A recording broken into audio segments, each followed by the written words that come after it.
Title பார்த்துருப்பீங்க. Title பார்த்துட்டு தான் வந்திருப்பீங்க. நச்சுன்னு ஒரு 8 டிப்ஸ் தான் சொல்ல போறேன்.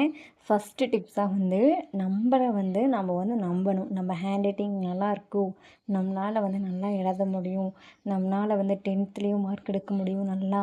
நல்லா 12த்லேயும் பெர்ஃபார்ம் பண்ண முடியும். காலேஜ்லேயும் நல்லா பெர்ஃபார்ம் பண்ண முடியும். ஏன் ஒரு டீச்சராகவே ஆகலாம். நம்ம ஹேண்ட் ரைட்டிங்கை பார்த்து ஏன் டீச்சர், அதுக்கப்புறம் வீட்டில் இருக்க பேரண்ட்ஸ் எல்லாருமே வந்து நம்மள வந்து பாராட்டுவாங்க அப்படின்றத வந்து ஒரு நம்பணும். இது வந்து ஃபஸ்ட்டு டிப்ஸ். உங்களுக்கு எந்த பேப்பர், பேனா தகுந்த மாரி இருக்குதோ, அத வந்து நம்ம வந்து கரெக்ட்டா சூஸ் பண்ணி, கரெக்ட்டா வந்து நம்ம எடுத்துக்கணும். இது வந்து செகண்ட் டிப்ஸ். எல்லாரும் கண்டிப்பா ஸ்கூல்ல வந்து காணியாச்சா, அதாவது தமிழ் எழுத்துக்களின் வடிவம் வந்து கரெக்ட்டா வந்து நம்மளுக்கு தெரியும். சில பேத்துக்கு வந்து தெரியாமலும் இருக்கலாம். இனியும் அந்த தவறு வந்து செய்ய வேண்டாம். நீங்க வந்து நம்ம வந்து நம்ம இப்படி நெனச்சுருவாங்களோ அப்படின்னு சொல்லிட்டுலாம் பயந்துக்க வேண்டாம். நம்ம இப்ப வந்து கத்துக்கலாம்.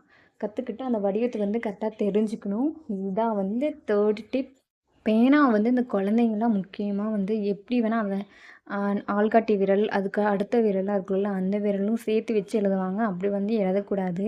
முக்கியமா வந்து பெருவிரல், அதுக்கப்புறம் ஆள்காட்டி விரல், அ நடுவிரல் நடுவிரல வச்சு எழுதுவாங்க. அது மாரி எழுதக்கூடாது. பெருவிரல், ஆள்காட்டி விரல் பிடிச்சிருக்க மாரி, ஆ நடுவிரல் வந்து சப்போர்ட் பண்ற மாரி தான் எழுதணும். இதுதான் வந்து 4த் டிப்ஸ். ஒரு சிலர்லாம் பேனா முனை இருக்குல்ல, அத புடிச்சுட்டு எழுதுவாங்க. அப்படி எழுதுனா எழுதவே வராது. அத வந்து அழுத்தி பிடிக்காம, முனையும் ரொம்பவும் வந்து கிட்டத்தால வச்சு எழுதாமலும் நம்ம எழுதலாம். இது வந்து 5த் டிப்ஸ்.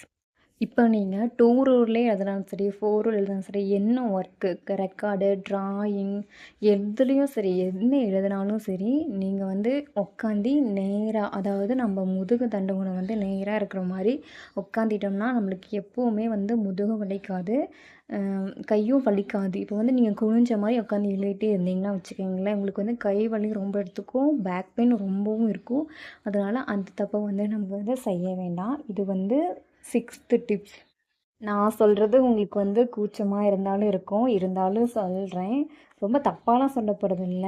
ஃபர்ஸ்ட்டு நீங்க, அதாவது ஸ்கூல்ல படிச்சுட்டு இருந்தீங்கன்னா, பென்சில்ல எழுதி பழக்கலாம். எழுதிட்டு அதுக்கு மேல வந்து நம்ம எழுதி ப்ராக்டிஸ் பண்ணிக்கலாம் வீட்ல. அப்படி இல்லைனாலும் இப்போ வந்து நம்ம 10த் ஸ்டாண்டர்ட் படிச்சோம்னா, நம்ம அப்படி எழுத முடியாது. அதுக்கு பிறகு வந்து நம்ம வீட்ல வந்து எழுதி பார்க்கலாம். பென்சில்ல ஃபர்ஸ்ட்டு எழுதி பார்க்கலாம். அதுக்கு பிறகு நம்ம வந்து பென்ல நோட் பண்ணிக்கலாம்.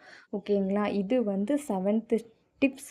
நீங்க வந்து தமிழ் எழுத்துக்கள் எழுதுறதா இருந்தாலும் சரி, இங்கிலீஷ், அதாவது எந்த லாங்குவேஜ்ல எழுதினாலும் சரி, இடைவெளி விட்டு, ஸ்பேஸ் விட்டு எழுதலாம். இதுதான் வந்து 8த் டிப்ஸ்.